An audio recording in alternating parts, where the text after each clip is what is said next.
નમસ્કાર ગુજરાત। આજના મુખ્ય સમાચારની અંદર હવામાન વિભાગની ઠંડીને લઈને સૌથી મોટી આગાહી।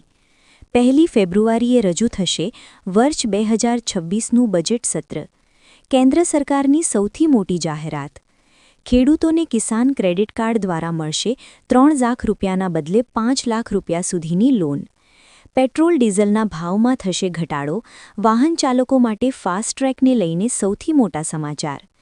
નવા વર્ષના હોમ લોન થશે સસ્તી। હવે રાશન કાર્ડ ધારકોને મળશે ક્યુઆર કોડવાળું રાશન કાર્ડ। આધાર કાર્ડ ધારકો માટે આવ્યા છે સૌથી મોટા સમાચાર। ખેડૂતોને મળશે હવે હપ્તા વગર 42,000 રૂપિયા। તો ઉત્તરાયણ નજીક આવતા ખેડૂતોની લોન થશે માફ। કૃષિમંત્રીની સૌથી મોટી જાહેરાત। સરકાર આપશે પશુપાલકોને 4 લાખ રૂપિયા સુધીની સબસિડી। મહિલાઓને મળશે હવે ફ્રી સિલાઈ મશીન। ખેડૂતોને ટ્રેક્ટર ખરીદવા માટે મળશે 1 લાખ રૂપિયા સુધીની સબસિડી। કિસાન વિકાસપત્ર યોજનામાં પૈસા થશે હવે ડબલ। કેન્દ્ર સરકારની સૌથી મોટી જાહેરાત। દર મહિને મળશે 300 યુનિટ મફત વીજળી। ચણા કયા ખેડૂતોના ખાતામાં જમા નથી થયા? પાક નુકસાનના પૈસા। પતિ પત્ની બંનેને મળશે હવે 12,000ની સહાય। અને આજના સૌથી મોટા ખેડૂત ઉપયોગી સમાચાર જાણીશું આજના આ વિડીયોની અંદર। મિત્રો, દરેક સમાચાર, દરેક માહિતી જણાવીએ એ પહેલાં ગુજરાતના જે પણ મિત્રો ચેનલ ઉપર જો પહેલીવાર આવ્યા હોય તો મિત્રો ખાસ કરીને વિડીયોને એક લાઇક કરી ચેનલને સબસ્ક્રાઇબ કરવાનું ભૂલતા નહીં। સાથે આજનો આ વિડીયો છે જેને અંત સુધી જોતા રહેજો। સૌથી પહેલાં મિત્રો અત્યારના તાજા અને નવા હવામાન સમાચાર ઉપર નજર કરીએ તો હવામાન વિભાગે ગુજરાતના હવામાનની આગાહી વ્યક્ત કરી છે। હવામાન વિભાગના જણાવ્યા અનુસાર ગુજરાતમાં હાલ ઉત્તર પૂર્વથી પૂર્વ તરફના પવનો ફૂંકાઈ રહ્યા છે। ગુજરાતમાં ઠંડા અને સૂકા પવનો ફૂંકાવાના કારણે ઠંડીનો અનુભવ થઈ રહ્યો છે। ગુજરાતમાં આગામી 7 દિવસ એટલે કે 12 જાન્યુઆરી સુધી હવામાન સૂકું રહેવાની શક્યતા છે। ગુજરાતમાં આગામી 5 દિવસ લઘુત્તમ તાપમાનમાં કોઈ મોટો ફેરફાર નહીં થાય। મિત્રો, ત્યાર પછીના સમાચાર ઉપર નજર કરીએ તો કેન્દ્ર સરકારની સૌથી મોટી જાહેરાત। કિસાન ક્રેડિટ કાર્ડ દ્વારા ખેડૂતોને મળશે હવે 5 લાખ સુધીની લોન। કિસાન ક્રેડિટ કાર્ડ યોજના કેન્દ્રીય બજેટ 2025 અને 26માં રજૂ કરાયેલા ઐતિહાસિક વધારાઓને પગલે નવી ઊંચાઈએ પહોંચી છે। મહત્તમ ક્રેડિટ મર્યાદા સત્તાવાર રીતે અગાઉના 3 લાખ રૂપિયાથી વધારીને 5 લાખ રૂપિયા કરવામાં આવી હોવાથી દેશભરના આશરે 7.7 કરોડ ખેડૂતો હવે તેમની ખેતી પદ્ધતિઓને આધુનિક બનાવવા માટે નોંધપાત્ર રહિત વધુ સંસ્થાકીય ધિરાણ માટે પાત્ર છે। મિત્રો, ત્યાર પછીના સમાચાર ઉપર નજર કરીએ તો પીએમ કિસાન યોજનાના નિયમોમાં મોટા ફેરફારો। 22મા હપ્તા પહેલા કરી લેજો આ કાર્ય પૂર્ણ। દેશના અન્નદાતાઓ માટે સરકાર તરફથી પ્રધાનમંત્રી કિસાન સન્માન નિધિ યોજના ચાલી રહી છે, જે હેઠળ કરોડો ખેડૂતો નાણાકીય મદદ મેળવે છે। આ વર્ષની શરૂઆત સાથે આ યોજનાનો લાભ મેળવવા માટે એક ફેરફાર કરાયો છે। કેન્દ્ર સરકારે પારદર્શકતા વધારવા અને ફ્રોડ રોકવા માટે હવે કેવાયસીની સાથે ફાર્મર આઈડીને પણ જરૂરી કર્યું છે। એગ્રીસ્ટેક પહેલ હેઠળ બનાવવામાં આવી રહેલી આ ડિજિટલ ઓળખ હવે યોજનાનો લાભ ચાલુ રાખવા માટે એક જરૂરી શરત બની છે। મિત્રો, આગળના સમાચાર વિશે વાત કરીએ તો ગુજરાતના દરેક ખેડૂતો પર 56,000 રૂપિયાનું દેવું છે। કેન્દ્ર અને રાજ્ય સરકાર દ્વારા ખેડૂતોની આવક બમણી કરવાના વાયદાઓ છતાં ગુજરાતના ખેડૂતોની આર્થિક સ્થિતિ કથળી રહી છે।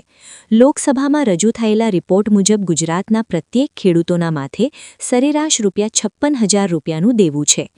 રાજ્યના 55 લાખ ખેડૂતોએ 14,000 કરોડ રૂપિયાની બેંક લોન લીધી છે।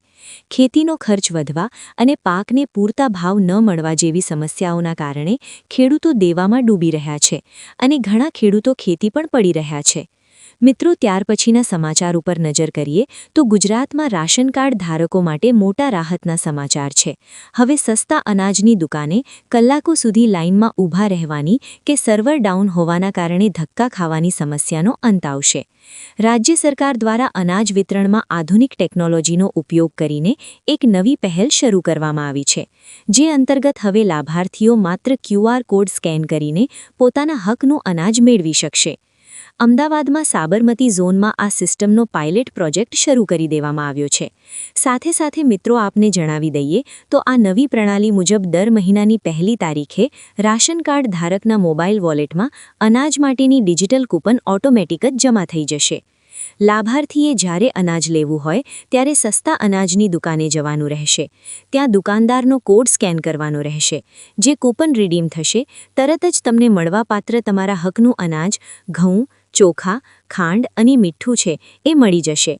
આ પ્રક્રિયા ડિજિટલ પેમેન્ટ જેવી જ સરળ અને ઝડપી રહેશે. મિત્રો ત્યાર પછીના સમાચાર ઉપર નજર કરીએ તો આધાર કાર્ડ ધારકો માટે મોટા સમાચાર. UIDAIએ PVC આધાર કાર્ડની ફી વધારીને ₹75 કરી દીધી છે, જે અગાઉ ₹50 હતી. આ વધારો મટીરિયલ, પ્રિન્ટિંગ અને સુરક્ષિત ડિલિવરીના વધતા ખર્ચના કારણે કરવામાં આવ્યો છે. નવી ફી 1 જાન્યુઆરી 2026થી અમલમાં આવી છે અને તેમાં GST તથા સ્પીડ પોસ્ટ ચાર્જ સામેલ છે. PVC કાર્ડ ડેબિટ કાર્ડ જેવું ટકાઉ હોય છે, જે સરળતાથી ખરાબ નથી થતું. મિત્રો ત્યાર પછીના સમાચાર ઉપર નજર કરીએ તો સૌથી મોટા સમાચાર સામે આવી રહ્યા છે. નવા વર્ષમાં હોમ લોન સસ્તી થશે. નવા વર્ષમાં RBI વ્યાજદરમાં 50 BSનો ઘટાડો કરી શકે છે, જેનાથી હોમ અને ઓટો લોન સસ્તી થશે. મિત્રો આપણે જણાવી દઈએ એ અનુસાર સરેરાશ છે એ મિત્રો 1.1% કરતાં વધુ હોવાથી રેટ કટના સંકેતો આપે છે. આ નિર્ણયથી સામાન્ય લોકોના માસિક હપ્તા EMIમાં મોટા ઘટાડા જોવા મળી રહ્યા છે. મિત્રો ત્યાર પછીના સમાચાર ઉપર નજર કરીએ તો 7 ફેરા સમૂહ લગ્ન યોજના. ગુજરાત સરકારની સમૂહ લગ્ન યોજના હેઠળ મુખ્ય લાભો. તો સૌથી પહેલા મિત્રો નવયુગલને સહાય. દરેક લગ્ન કરનાર યુગલને ₹1200ની આર્થિક સહાય મળે છે. આયોજક સંસ્થાઓને પ્રોત્સાહન, જેમાં સમૂહ લગ્નનું આયોજન કરતી સંસ્થાઓને યુગલ દીઠ ₹3000 અને મહત્તમ ₹75000 સુધીની પ્રોત્સાહક રકમ આપવામાં આવે છે. આ યોજનાથી આર્થિક રીતે નબળા વર્ગના યુગલોને લગ્નમાં મદદ મળે છે અને સમૂહ લગ્નને પ્રોત્સાહન મળે છે. મિત્રો ત્યાર પછીના સમાચાર ઉપર નજર કરીએ તો મહિલાઓને મળશે ફ્રીમાં સિલાઈ મશીન. પ્રધાનમંત્રી વિશ્વકર્મા યોજના અંતર્ગત મહિલાઓને ફ્રીમાં સિલાઈ મશીન આપવામાં આવે છે. સરકાર મહિલાઓને 15000ની આર્થિક સહાય આપે છે, જેનાથી તેઓ સિલાઈ મશીન ખરીદી શકે. સાથે સાથે ફ્રીમાં ટ્રેનિંગ પણ આપવામાં આવે છે. તમારી ઉંમર મિત્રો કેટલી હોવી જોઈએ તેમના વિશે વાત કરીએ તો 18+ હોવી જોઈએ. ઉંમર તમારા પરિવારની આવક ₹1.5 લાખથી ઓછી હોવી જોઈએ. સાથે મિત્રો જરૂરી દસ્તાવેજો જેમ કે આધાર કાર્ડ છે, બેંક પાસબુક છે, પાસવર્ડ સાઇઝનો ફોલ્ડર છે, સાથે આવકનો દાખલો છે, છાતીનું પ્રમાણપત્ર સાથે મોબાઈલ નંબર છે. આવેદન કેવી રીતે કરી શકે છે? મિત્રો આગળના સમાચાર ઉપર નજર કરીએ તો સૌથી મોટા સમાચાર ખેડૂતોને હપ્તા વગર મળશે ₹42000. જે ખેડૂતોએ આ 2 યોજના જેમ કે પ્રધાનમંત્રી કિસાન સન્માન નિધિ યોજના અને બીજી યોજના પ્રધાનમંત્રી માનધન યોજનામાં રજીસ્ટ્રેશન કરાવેલું છે તો તેઓ ખેડૂતના ખાતામાં વર્ષે 36000 ઘરે બેઠા બેઠા નાખે છે. સરકાર PM કિસાન યોજના અંતર્ગત દર વર્ષે 6000ની ખેડૂતોને સહી પૂરી પાડે છે. આ સાથે 6 થી લઈને મિત્રો 6000થી લઈને આ સાથે મિત્રો આપણે જણાવી દઈએ તો સરકાર PM કિસાન યોજના અંતર્ગત દર વર્ષે 6000 ખેડૂતોના ખાતામાં નાખે છે અને 6000 નાણાકીય સહાય દર 4 મહિનાના અંતરે એટલે કે ₹2000 3 હપ્તામાં આપવામાં આવશે. ત્યારે મિત્રો કિસાન યોજનાના લાભાર્થીઓ જો PM માનધન યોજનામાં ફોર્મ ભરે છે તો તેમને પણ 60 વર્ષની ઉંમર પછી ઘર બેઠા 30000 36000 મળે છે. આ બંને યોજના થકી ખેડૂતોને હવે ઘરે બેઠા બેઠા 42000ની આર્થિક સહાય પૂરી પાડવામાં આવશે. મિત્રો આગલા સમાચાર ઉપર નજર કરીએ તો સૌથી મોટા સમાચાર સામે આવી રહ્યા છે. ખેડૂતોને ખાતર ખરીદવા માટે મોટા ફેરફારો.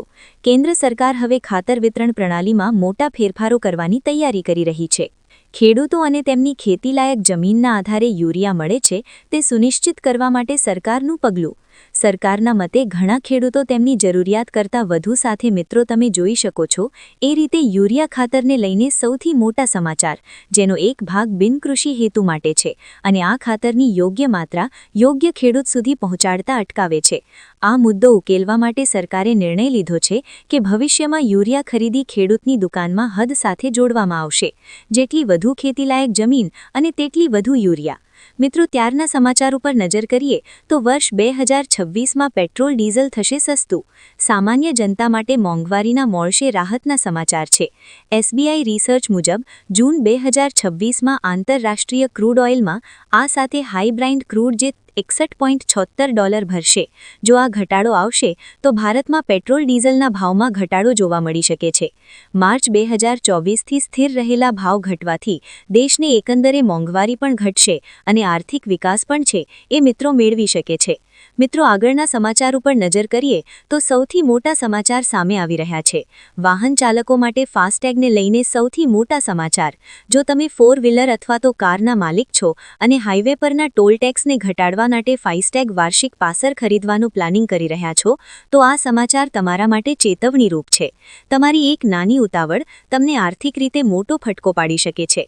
હાલમાં મિત્રો જો વાત કરીએ તો સાયબર ગુનેગારોએ લોકોને છેતરવા માટે એક નવી શરૂઆત કરી છે, જેમાં સસ્તા દરે અથવા તો સરળતાથી વાર્ષિક પાસ આપવાના બહાને લોકોના ખાતામાંથી પૈસા ખેરવી લેવામાં આવ્યા છે।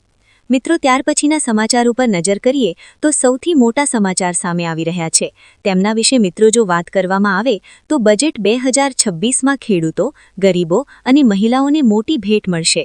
દેશ આગામી કેન્દ્રીય બજેટની નજીક આવી રહ્યા છે ત્યારે નાણામંત્રી નિર્મલા સીતારામણે 1 ફેબ્રુઆરી 2026ના રોજ છે તેમનું 9મું બજેટ રજૂ કરે છે। સાથે મિત્રો તમે જોઈ શકો છો એ રીતે આગામી ભારતમાં કરવેરા ક્ષેત્ર માટે પ્રયત્નશીલ રહેશે। સાથે મિત્રો તમને જણાવી દઈએ તો આ કરીને ગેમ ચેલેન્જ 2025 બજેટ આવ્યું છે। મિત્રો ત્યાર પછીના સમાચાર ઉપર નજર કરીએ તો સૌથી મોટા સમાચાર સામે આવી રહ્યા છે। આયુષ્માન કાર્ડમાં મફત સારવાર બંધ થશે।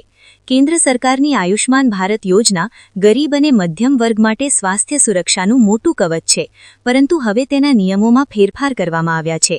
સરકારે સવારમાં પ્રક્રિયામાં પારદર્શિકતા લાવવા અને કડક વલણ અપનાવ્યું છે, પરંતુ મિત્રો હવે દરેક લાભાર્થીઓ માટે આધાર આધારિત KYC કરાવવું ફરજિયાત કરવામાં આવ્યું છે। જો તમારું નામ મિત્રો આગળના સમાચાર ઉપર નજર કરીએ તો સૌથી મોટા સમાચાર સામે આવી રહ્યા છે। મહિલાઓને મળશે 1 લાખ રૂપિયા। ગુજરાતના મુખ્યમંત્રી ભૂપેન્દ્ર પટેલે મહિલા ઉત્કૃષ્ટ યોજના ગુજરાત સરકાર દ્વારા રાજ્યની મહિલાઓને આર્થિક રીતે સાથે મિત્રો તમે જોઈ શકો છો એ રીતે જેમાં મહિલાઓને વ્યવસાય શરૂ કરવા માટે 1 લાખ રૂપિયા સુધીની લોન વ્યાજ મુક્ત આપવામાં આવે છે। 5 લાખના વર્ષના સમયગાળા દરમિયાન સમયસર લોન ચૂકવતી મહિલાઓને વાર્ષિક 6% સબસિડી આપવામાં આવે છે। મહિલાઓને વાર્ષિક મિત્રો આગલા સમાચાર ઉપર જોઈએ તો ખેડૂતોને ટ્રેક્ટર ખરીદવા માટે મળશે હવે 1 લાખ રૂપિયાની સબસિડી। ગુજરાતના ખેડૂતોને આધુનિક અને યાંત્રિક ખેતી તરફ વાળવા માટે મશીનરી ગેરી ખરીદવા માટે રાજ્ય સરકાર દ્વારા તો મિત્રો તમે જોઈ શકો છો એ રીતે ખેડૂતોને ચાલુ વર્ષ 2025 અને 26ની સાથે ભારત સરકાર દ્વારા ઉત્પાદન ઉપરાંત સહાય ધોરણના જોવા મળશે। મિત્રો ખૂબ જ આ સાથે મિત્રો તમે જોઈ શકો છો। મિત્રો ત્યાર પછીના સમાચાર ઉપર નજર કરીએ તો સૌથી મોટા સમાચાર સામે આવી રહ્યા છે। તેમના વિશે મિત્રો જો નજર કરવામાં આવે તો ખેડૂતોને હવે બેટરી પંપ ખરીદવા માટે મળે છે 10,000ની સહાય। ગુજરાત સરકાર દ્વારા ખેડૂતોના વિકાસ માટે નવીનીકરણ યોજના અમલમાં મૂકવામાં આવી છે, જેમાં ફોર્મ ભરવા માટે મહત્વના ભાવ ખેડ પોર્ટલ ઉપર ભજવામાં આવે છે, જે અંતર્ગત ખેતીવાડીને લગતી તમામ